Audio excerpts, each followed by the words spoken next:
We're going to continue in the topic of modesty, the heart of modesty, the Christian heart, letting the Scriptures drive the conversation. The Scriptures that I started with were the Scriptures that dealt with, well, husbands and wives, because I was looking specifically at mode of dress, adornment and raiment, the clothing, and that does center on the wives when it is put forth. But I realize too that there's more to it than the wives. The husbands also are called to a role, and in the places where it talks about the wives, very often what it says about them is introduced with the word likewise, telling us that there are more things to consider before this one. And those are the things that we're talking about, because they're all part of it. And they're part of a larger picture of modesty. Today, I want to look at the authority figures in these passages. We looked recently at a set of parallel passages to try and draw together all those things that were characterized by likewise, or those things that shared vocabulary terms between them. Even if it wasn't maybe obvious in English translation, we could figure that out with a fairly simple online search.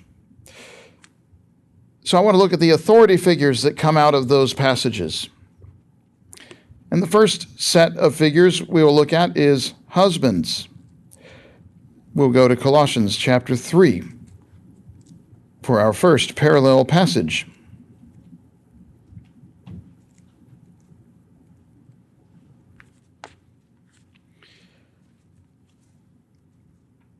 But we say authority figures. What I'm finding in terms of the parallelism of these passages, what they all feature is some kind of leadership, some kind of authority, and also some kind of following, some kind of subjection. And they both are co-equal in the eyes of God, whether the person holds the office of authority or the person holds the office of following authority. They're both valuable before God. They're co-equal before God. But they're both working in their own way or in their own role towards that same goal, which is to accomplish the spreading of God's word, to prevent the besmirching of God's word. They're working together on behalf of God and on His word in these roles. That's something that you're finding with these parallels. But the first authority figure I'd look at is the husband. And again, we're at Colossians 3. It is verse 19 just by itself. Husbands, love your wives. Do not be harsh with them. Well, this word that says, do not be harsh with them, is a word that really is saying, don't be embittered towards them. It's talking about a bitterness, a sharpness, especially something that's bitter to the taste. I think about this medicine. We've been medicating a dog lately, and we cannot hide this medicine from her.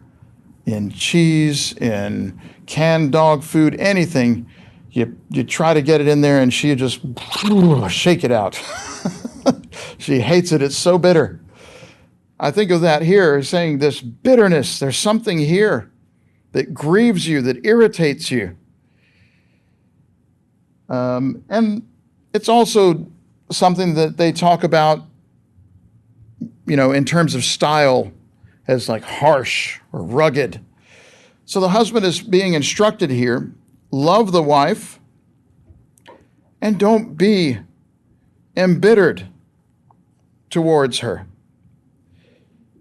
And the bitterness as opposed to the sweetness, People say the honeymoon is over.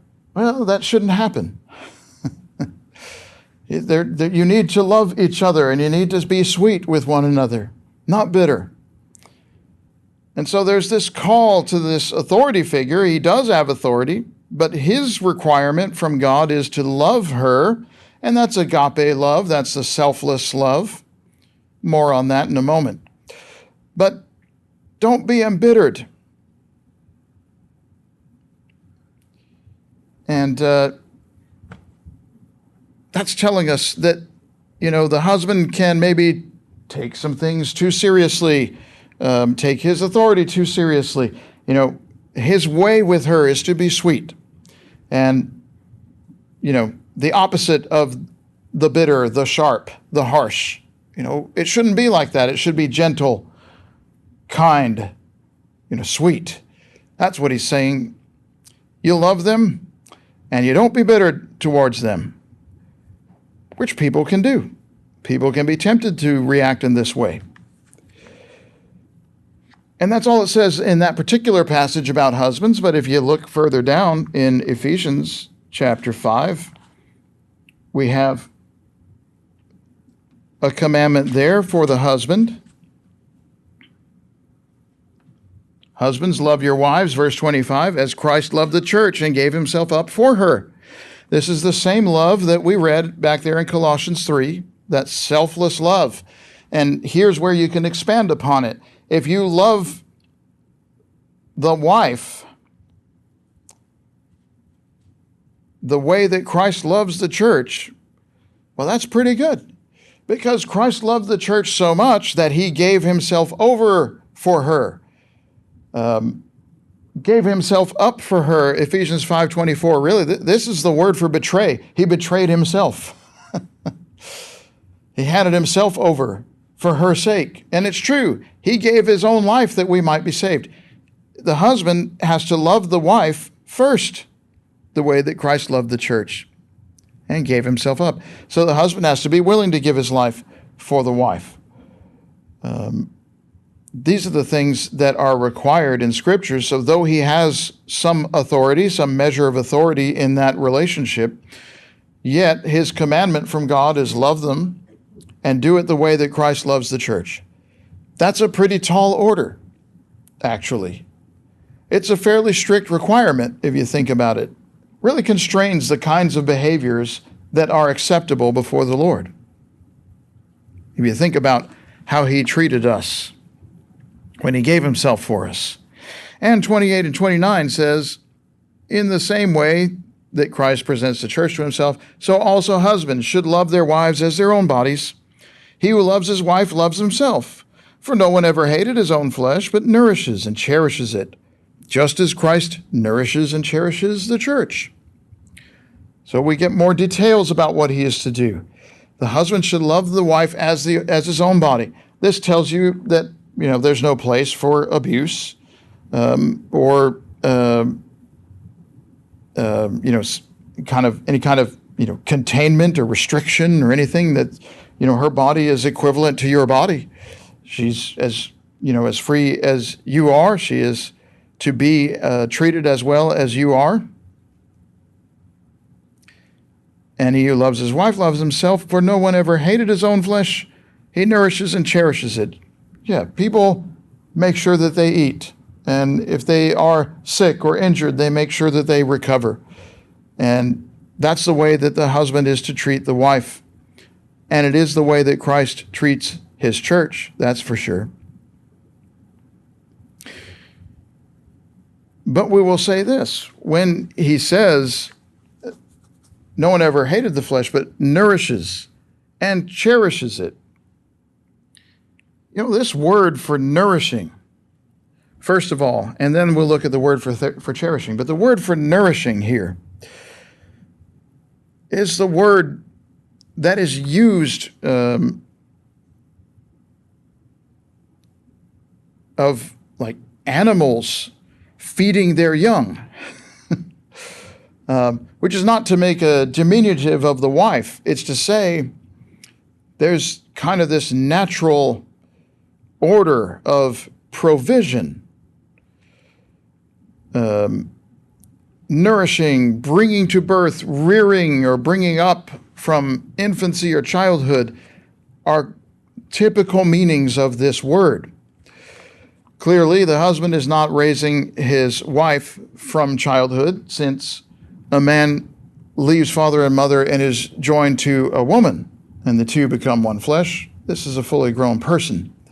But the meaning, therefore, is that more kind of warm, natural affection, that just as a mother bird is going to come back, to feed the chicks, so the husband feels that incumbent upon himself to provide for the wife.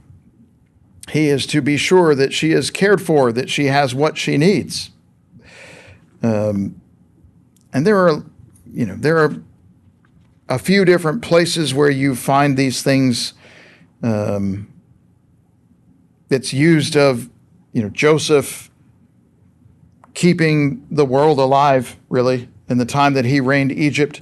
And he had the plan from God about how they were going to have grain in Egypt and nobody else was going to have grain. And when it talks about him supplying that grain to people, it uses this word in the Greek translation of that passage.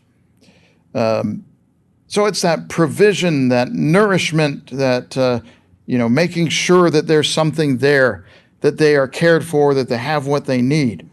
On the one hand, he says, no one ever hated the flesh, but nourishes it on the one hand. On the other hand, it cherishes it. And the word cherish there, it's pretty good English word, but that is a word that's actually talking about softening, like softening butter with heat. It's using heat to soften something or to melt something. When we say cherish her, we mean to heat, to warm, to be warm with one another.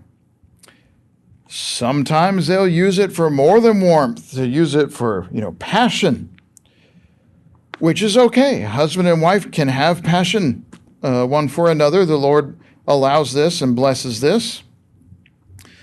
But the warmth is the point of this word. It's really about that, the effect that warmth has on us, to soften, to predispose, that kind of affection, that kind of love. The cherish is okay. And it's also used about animals, like the mother bird warming the chicks in the nest, that kind of thing. But I think that the bigger picture there is that kindness, that togetherness, that, the warmth of emotions, the warmth of love. He's saying that you treat her in this way. And again, if you think about Christ giving himself for the church, and you think about making sure there's provision and there's enough, and being so warm as to predispose somebody to you, showing that level of affection. You're going to deal with a lot of things in the world that are wrong with marriages. When people are curt with one another, impatient with one another, use harsh words on each other's cases. Those things don't have a place here in these verses. They're out of context here. They don't belong. No, here is love, selflessness, warmth, affection. These are the commandments for the husband. I'd also look over at 1 Timothy 2 in connection with the husband, because it is the husbands in 1 Timothy 2, verse 8, who are invoked. I desire that in every place the husbands should pray, lifting holy hands without anger or quarreling. And first of all, you have to realize that it's husbands, because I know that the translation says men. But it's the same word husbands that occurs when you're talking about elders. He must be the husband of one wife, as in a monogamous husband.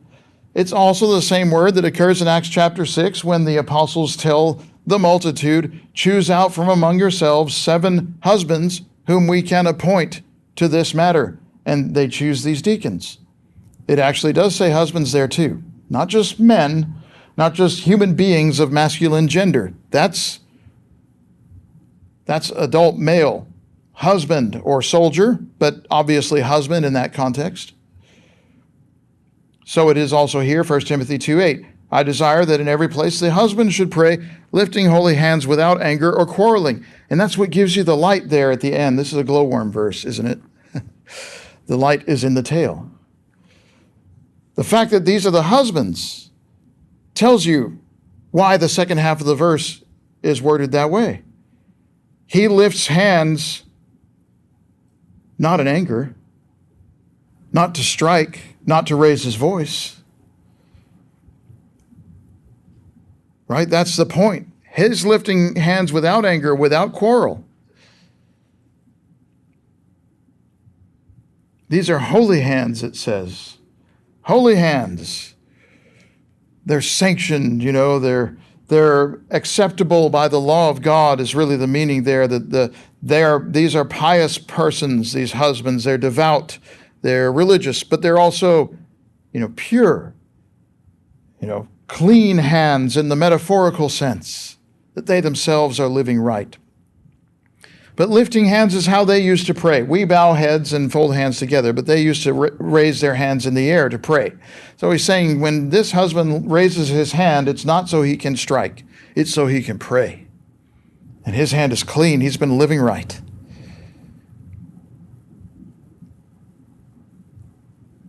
It's also in Titus 1, verse 8, it's one of the requirements of an elder, that he should be, upright, holy, disciplined, but that word holy is this same word, these holy hands. And other places it gets used. But the other thing that he says is you don't have, you have holy hands. What you don't have is anger and quarreling. The anger here, that idea of hot wrath, of flare-ups, we don't pray with that kind of emotion, this, natural impulse. You pray in a controlled way with intent, thoughtful about what it is that you're saying. And you don't avenge yourselves. Wrath belongs to God. And also, Romans 13:5, which is talking about being subject to the government, says we must do so not only to avoid the wrath of God, but for the sake of conscience. And so wrath is there too, and you say, yeah, we're praying, and we're praying on behalf of governing authorities, 1 Timothy 2:1-4, and this is helping us to avoid the wrath of God. We lift holy hands without wrath. But it's also true at James 1:20, right? The anger of man, the wrath of man does not produce the righteousness of God. So lifting our hands in anger, praying in anger and self-seeking is just not going to be effective. That's not what the husband's called to. He's lifting holy hands without anger and without quarrel, which is, an argument, or especially an argument over money. But the apostles also argued among them who was the greatest. So we're not praying, wondering who's the greatest, thinking about whether, this guy should be praying or I should be praying instead. I am a better prayer than he is, or whatever else. No, those are not fitting kinds of thoughts for the leadership of prayer. And I'd look over at 1 Peter 3 for the husband. The 7th verse says, likewise, husbands, live with your wives in an understanding way, showing honor to the woman as the weaker vessel, since they are heirs with you of the grace of life, so that your prayers may not be hindered. There's a lot of things in that verse, and I will say this, there's a lot that needs to be said about the translations. I do think, I know that you have the truth in your English Bible, and I don't want to discourage you in that regard, but I do think there's a lot of things we should say about this that are important. There's some things here that are just not obvious, at least not to me. He says, likewise, as we said before, you can see there's a chain of things that come before this. Before this is the wives, but the wives started with likewise too. Go back and see what's before that. But likewise, husbands, live with the wives in an understanding way. First is living with the wife. That word is talking about living in wedlock. Be married. Live the married life.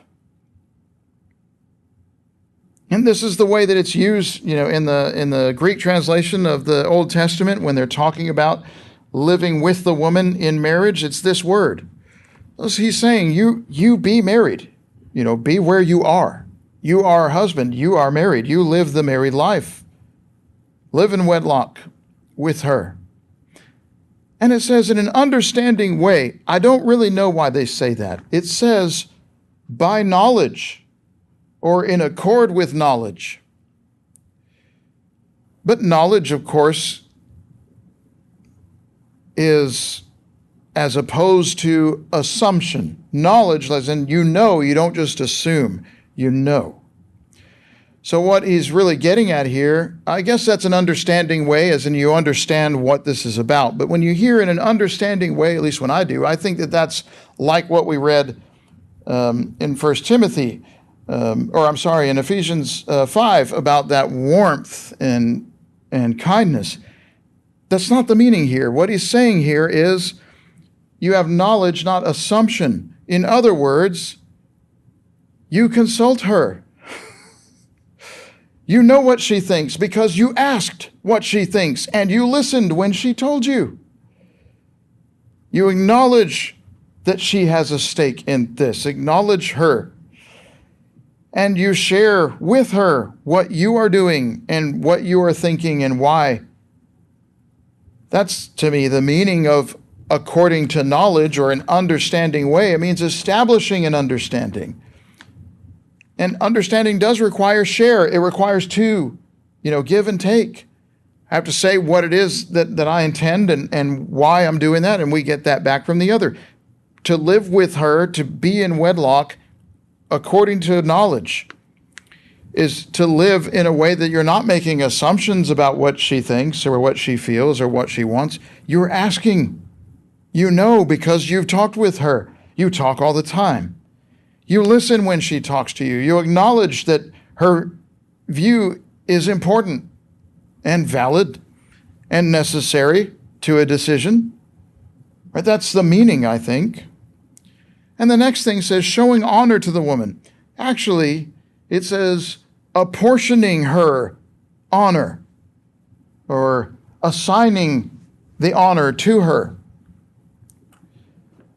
I think it's more than showing honor. Showing honor, to me, is almost chivalry, is what I hear in my mind, but that's not the meaning. What it's saying is there is a portion that belongs to her. There's a rightful honor that is hers. And you, husband, respect that. That's what it's saying. Apportioning to her honor is saying, yeah, that's like portioning out or dividing, portions when you're assigning things to people or divvying something up. That's the meaning there. She has a share of the honor in this that is due, if you will. It belongs to her. It's right. And the husband ought to know what that is and ought to respect that and make sure that that's being done. I think that might well fit with Ephesians 5 when he talks about nourishes. And you remember, nourish included provision and forethought, like Joseph thinking about what was coming with the famine and providing for that. This idea of apportioning to her honor, really, in my mind, that taps into the same thought, that idea that there is something that's rightly hers. There's like this, absolute standard, if you will, this thing that exists, this pattern that must be fulfilled in any relationship. We all participate in it, but do we respect it? Do we follow it? Is that what mine looks like? Is it patterned after the ideal pattern of God?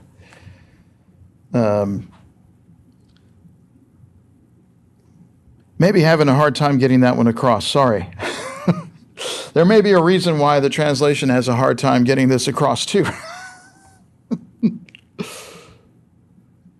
But the other thing that it says is showing honor to the woman as the weaker vessel. Well, This is also not quite accurate. What it actually says is, apportioning the woman, or apportioning the honor due, but apportioning to the weaker feminine vessel. And I think this is very important. Too often people think that the woman is weaker. Or, too often people think that the woman is weaker, and that's not what he's saying. What he's saying there is very important. There is a distinction there, and there's a difference to be made. It's not a distinction with no difference. The woman, as the weaker vessel, makes her the vessel and a weak one. And in a sense, you could take that metaphorically for her role of being in subjection to the husband. But that's not what it actually says. What it says is apportion her the honor due, since, the due honor for the weaker feminine vessel. The reason for drawing the distinction is the feminine role is what he's really saying. She's taking the feminine role, which is the weaker role, not the stronger role. It's the following role, not the leading role. Right? It's the subjection role, not the authority role. And this is what's happening, this dualism, I guess, the two different ways of looking at this is what's being applied to every passage. The husbands have, that lead, that authority, if you will, the masculinity, the however you want to put that. Her role is the weaker vessel role, the feminine role. It's not that women are weak, they're not. Or that they're weaker than men, they are not. It's that their vessel, their role in this larger thing that we are doing is the weaker one, which is pretty close to taking it the right way if you read it as she is only the weaker vessel in the sense that she is subject to him, and therefore she's subject to the decisions that he makes, and what he does impacts her, and she chooses to be subject to him, and so she receives these impacts upon herself. Okay, that's fine. And if you insist upon that in your teaching, then good for you. I'm very glad for it. But I don't think that the English translation compels that reading.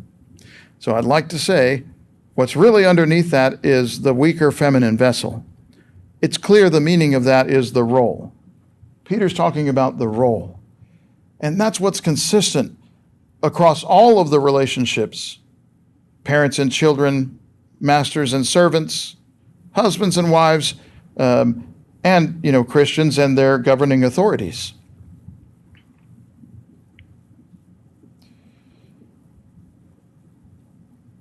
And then he says, too, we are to do this since they are heirs with you of the grace of life. Well, no.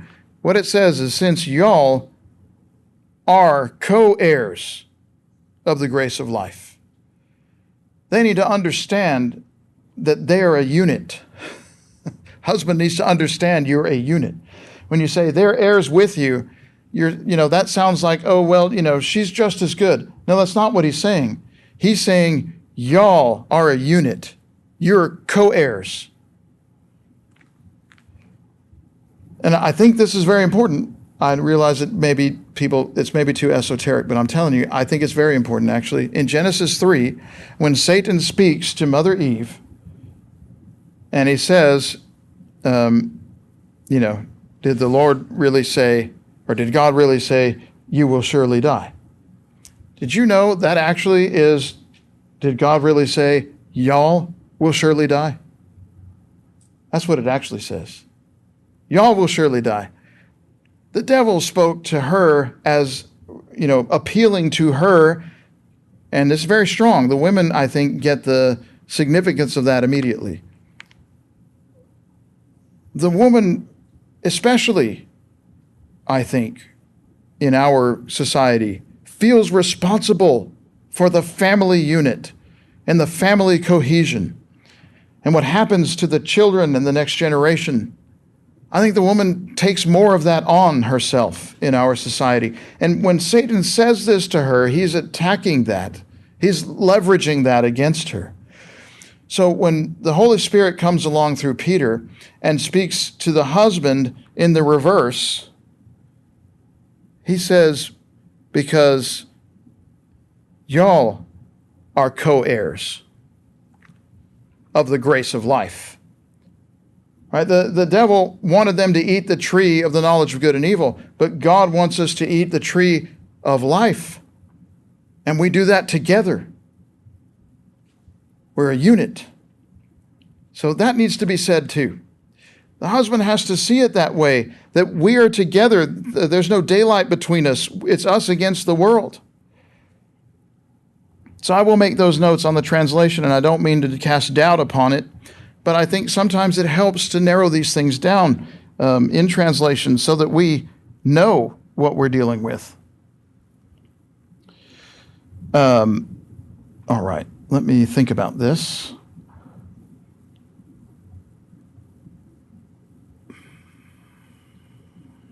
Yeah, let's go forward here with the fathers. Go back to Colossians 3 for a moment, and we can take these much more quickly, I believe, in part because they're shorter and in part because they're simpler. But if you move quickly with me, let's look at the role of the father in Colossians chapter 3. He also gets a verse, Colossians 3:21.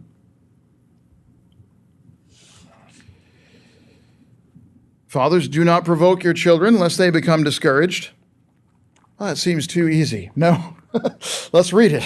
It says, do not provoke him. What's the meaning of this? It's roused to anger or challenged to a fight. Why are you going to pick fights with your children? Why are you going to provoke them? Try to get them to strike back at you. Try to make them mad. That's not what you're supposed to do as a father. Why? So that they don't become discouraged. That's disheartened. They're taking the wind out of their sails. Yeah, don't pick fights with the children. Don't challenge them to a fight. Don't try to make them angry. The father has to think about this. And the crazy thing about this is that this term that's used here on provocation actually occurs in Deuteronomy 21 when the parents bring a child to the elders of the city and say, he's stubborn and rebellious, he won't obey our voice. He's the one who's provoking. He's picking fights. He's causing anger. So it's an interesting thing, an interesting juxtaposition. The fathers, we don't bring them to these circumstances. And Ephesians 6 also weighs in on the fathers in the 4th verse. Do not provoke your children to anger, but bring them up in the discipline and the instruction of the Lord. And yes, it is literally provoke them to anger. Do not provoke them to anger.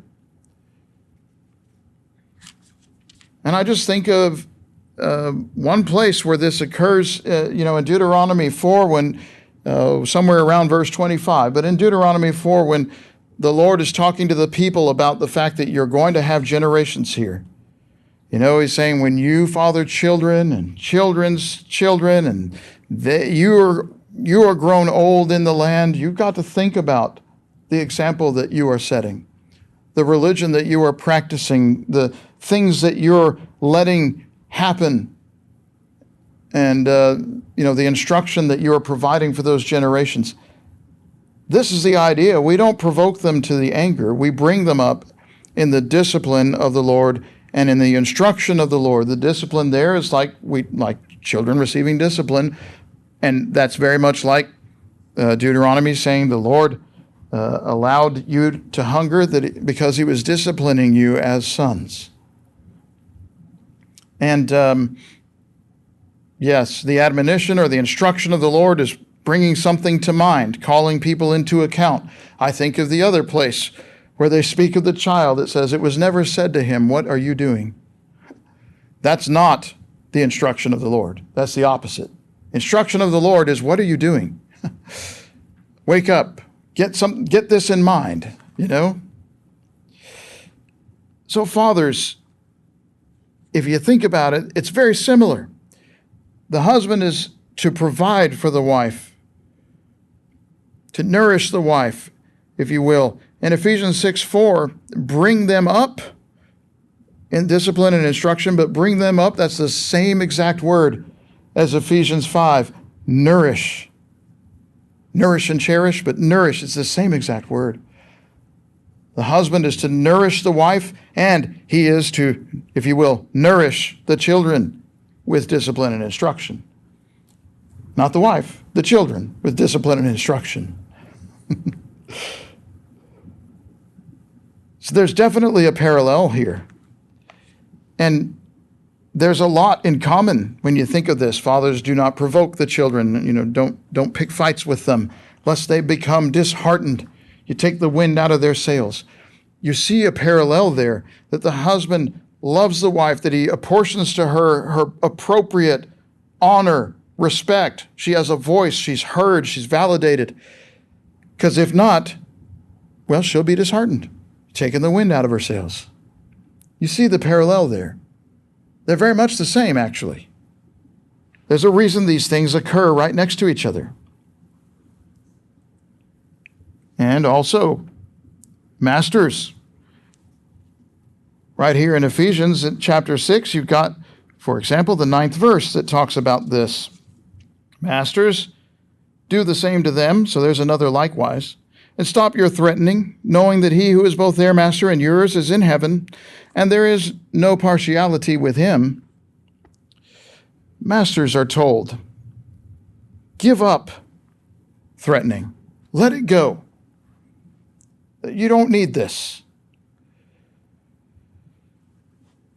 What are these threats? Well, actually, this word occurs precisely 4 times in your New Testament, and the other 3 are in the book of Acts. It's when the leaders threaten the apostles so that they won't spread this any further, in Acts 4:17. It's when the apostles pray in Acts 4:29, Lord, look upon their threats and grant your servants to continue speaking your word with boldness. And it's Acts 9, Saul breathing threats and murder against the disciples. Those are the other places. So what does it mean? Well, masters or bosses, you don't need threats. Let go of that. Drop it, if you will. That's not useful.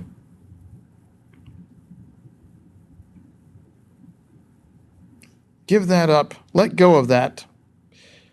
Why do you do it? Because, and it's emphatically stated here, knowing that he who is both their master and yours is in heaven. Well, it's quite emphatic, actually.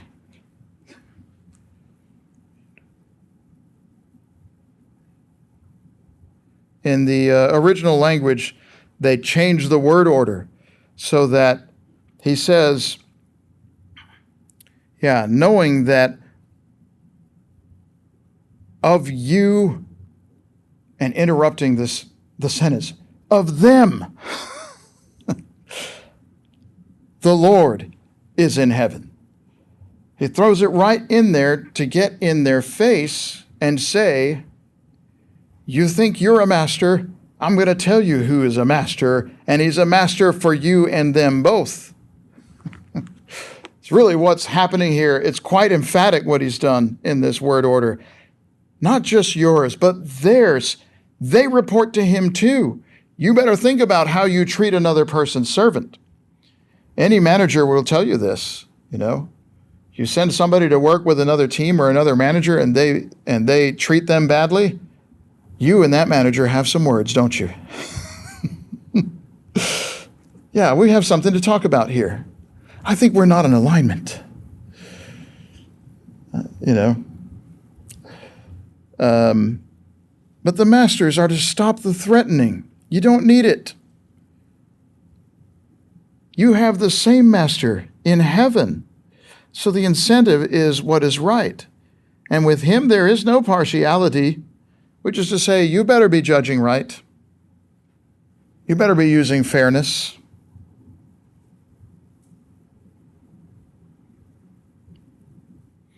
Colossians 4:1, it said, "Masters, treat your bondservants justly and fairly, knowing that you also have a master in heaven."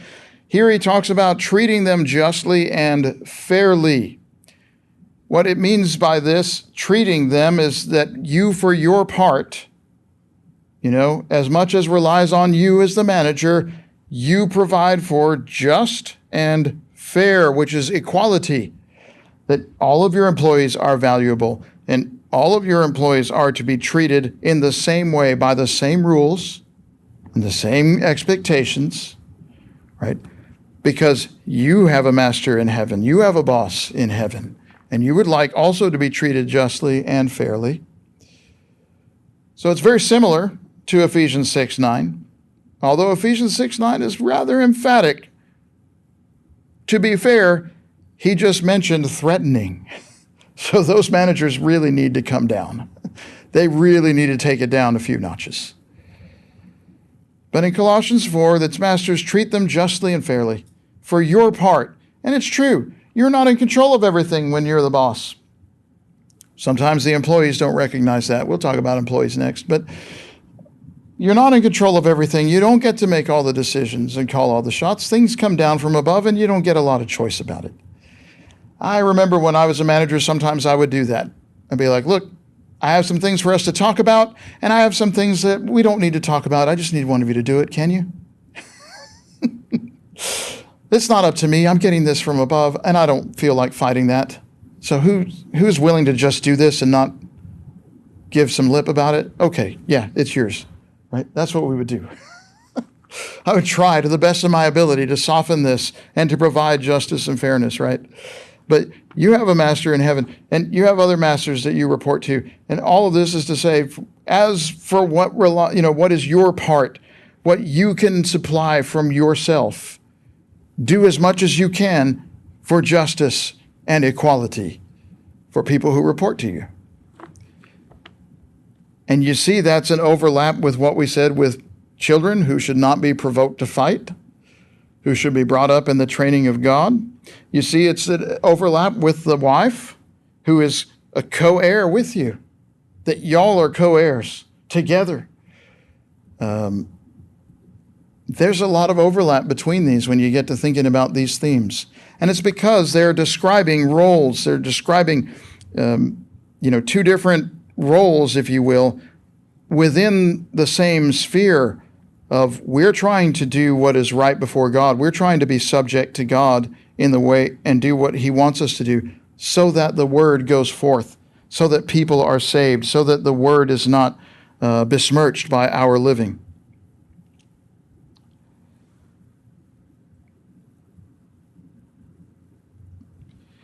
And that's that. So, when it comes to masters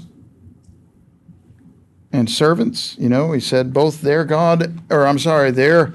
master and yours is in the heavens. And that's a thought to the invitation of heaven to obey the gospel. Because it's true, whatever our relationship is towards one another here on earth, the most important thing is that God is the one with whom we have to deal. He is the judge of all. And he will judge the world in fairness by the man whom he has ordained, and supplied the proof, or furnished the proof of this, by raising him from the dead. Today, are you a Christian? Become a Christian that you might be forgiven by God, that you might live this life of God. Be subject to him. Give up rebelliousness, and give up clamor and yelling, shouting, and threatening. You can leave those things and be somebody who is at peace with God and, to the best of your ability, at peace with others. Be a Christian, a child of God. Today, are you a Christian, maybe have not lived right? We stand ready to help you with our prayers on your behalf. If you need to obey the gospel, we have water prepared that you might be baptized in the name of Christ for forgiveness. If you need the prayers of the saints, we're ready to pray with you. Please let your need be known by coming to the front while we stand and sing.